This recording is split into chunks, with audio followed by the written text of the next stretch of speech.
Let's talk about the visual storytelling language, and specifically, let's talk about the alphabet of that language.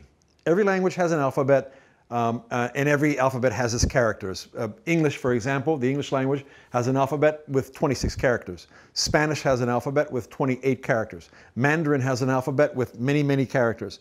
The visual storytelling language has an alphabet with about a dozen characters in it, okay? And I'm going to run you through that stuff right now because it's important that we are speaking the same language. We're using the same definitions to discuss the messages that we send, the messages that we capture and send, I should say. And we'll begin with the extra close-up or the extreme close-up, which is shot, from the top of the hair here, and you crop it really close, like just showing the eyes, or in this case, the glasses of a person. You can see this manifested behind me, okay? So we've got the extreme close-up or the extra close-up. A close-up is a little bit more opened up in the sense that you can shoot from the top of the hair here and give some space below the chin. You want to give the space below the chin for a couple of reasons. If we want to put this person's name up there, we don't want to put the name over his or her mouth. And if this person is speaking a different language, we want to put the translation not over the person's mouth, but underneath the chin. So give this person, when you're shooting a close-up, about down to here. Give them some chin space, okay? Some neck space. A medium shot is, the way I define it in this shop, and you'll get different definitions in different shops here. CNN will define it as one thing, Fox will define it as another, ABC will another, but in general, and for our purposes, we're going to define a medium shot from the top of the hair, okay, to the waist. We're going to see the belt. You can't see it here because she's sitting, but I'm shooting approximately that distance or that space. We have a wide shot, and these are, of course, all abbreviated. A wide shot is when you show from head to toe, whether the person is standing or sitting. We'll see from just above the head down to and including the feet. The extra wide shot is when you give the shot a little more context. You can see around here, we can see this person sitting at a park on a bench, and so we'll have more context. That is an extra wide shot. Now, this is an interesting shot here. It's a very, very important and useful shot. It's called over the shoulder, an OTS shot. We can see, we know who this young woman is. We can see what she's doing. Up until now, however, we can't see what she's reading. So we're looking over her shoulder. We're looking down at the book that she's reading, and this is called an over the shoulder shot, okay? The point of view shot is something different.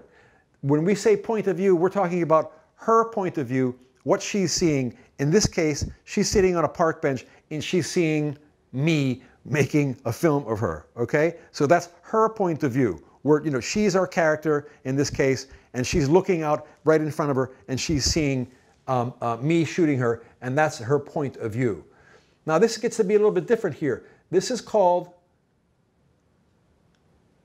a tracking shot, okay? And a tracking shot, think of a horse track, think of a race car track.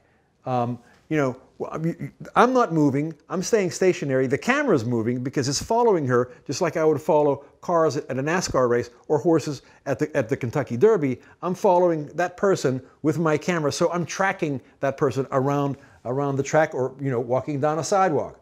A tracking shot is very different from a pan shot. With a pan shot, I just take the camera, and you know what a pan shot is really? A pan shot is like one of these stitches in my shirts. It connects this piece of material with this piece of material, but visually, okay? So I'm using the camera and I'm going like this, and I'm panning, and I'm showing you everything that's in front of me, the park, the woman sitting on the bench, more of the park, people way in the background, building in the background. I'm stitching all this information together, all this visual information in a pan shot, okay? Sometimes they can go fast, sometimes they can go slowly. I can do a tilt, that's vertical. I can do a diagonal, connecting one piece of visual material to another. Whatever I want to do, whatever appropriate for the material, for the scene.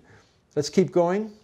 And we know what a zoom shot is, okay? I mean, we start out with a wide shot, we go to a medium shot, and we pull back to a wide shot, a zoom shot. It's pretty simple. And there are two ways to do a zoom. You can either do a zoom, well, three ways. You can do a zoom with your fingers on top of your camera. Some cameras have a zoom ring on the lens, and of course you can use your God-given zoom, which is your feet run forward or run backwards, or move forward or move backwards. So this is the visual storytelling language. You've got an extra close-up or extreme close-up. You have a close-up. You've got a medium shot. You've got a wide shot. You've got an extra wide shot, a tracking shot. you have a pan shot, a zoom, a point of view, and an over-the-shoulder shot. This is the visual storytelling language. This is its alphabet, okay? This is very, very important. I want you to study this stuff. We're going to be using, some readings from this, my field manual. It's the Essential Video Journalism Field Manual. We're going to be using a lot of stuff from here.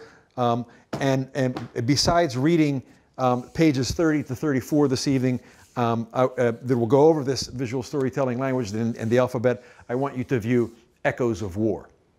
Thanks very much.